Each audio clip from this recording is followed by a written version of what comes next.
নমস্কার বন্ধুরা, আমি সুপর্ণা। আপনাদের সবাইকে স্বাগত সুপর্ণা রান্নাঘরে। তো আবারও হাজির হয়ে গেছি নতুন একটা রেসিপি নিয়ে। আজকের রেসিপি হলো বাটা মাছ দিয়ে জ্যান্ত মাছের ঝোল। ফুলকপি দিয়ে জ্যান্ত মাছের ঝোল তো অনেকবার খেয়ে দেখেছেন। আজকের কিন্তু আমি ওলকপি দিয়ে বাটা মাছের ঝোল করব। তো বন্ধুরা, এখানে বাটা মাছগুলো আমি নিয়ে নিয়েছি 250 গ্রাম। তো মাছগুলো এবার আমি বেছে ধুয়ে পরিষ্কার করে নেব।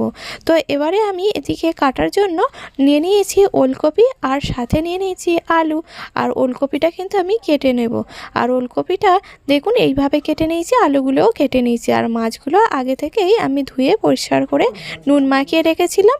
তো এবার আমি হলুদ লাগিয়ে দিলাম। তো এদিকে কড়াইয়ের মধ্যে তেল গরম করে নিয়েছি, আর তেলের মধ্যে একটা একটা করে বাটা মাছ এবার আমি দিয়ে দিচ্ছি। তো বাটা মাছগুলো একদম মুচমুচে করে লাল লাল করে ভেজে নেব।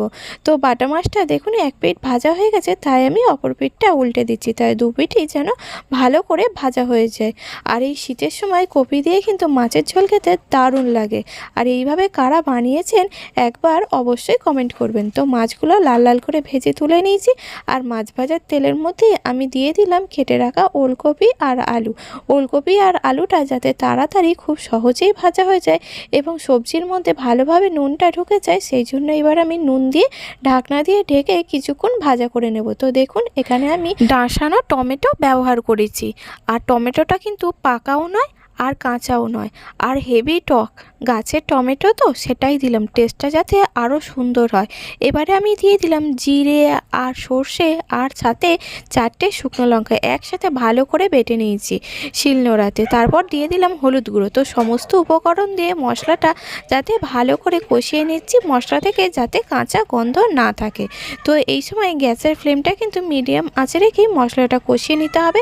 তারপরে আমি দিয়ে দিলাম এখানে নুন। প্রথমে কিন্তু আমি ওলকপি আর আলু ভাজার সময় নুন দিয়েছিলাম, তারপরে আমি আবারও মশলা দিয়ে একদম তরকারির পরিমাণ মতো নুন দিয়ে দিলাম।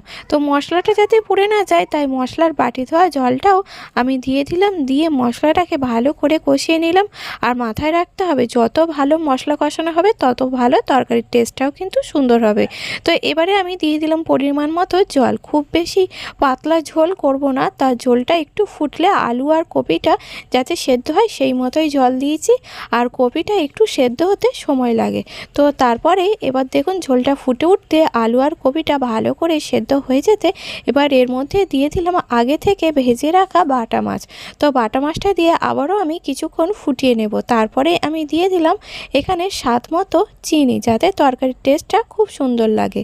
তো এবারে আমি ঝোলটা হয়ে গেছে, নামিয়ে নেব। রেসিপিটি ভালো লাগলে লাইক শেয়ার কমেন্ট করবেন। আর চ্যানেলে নতুন হলে চ্যানেলটি সাবস্ক্রাইব করে পাশে থাকার অনুরোধ রইল।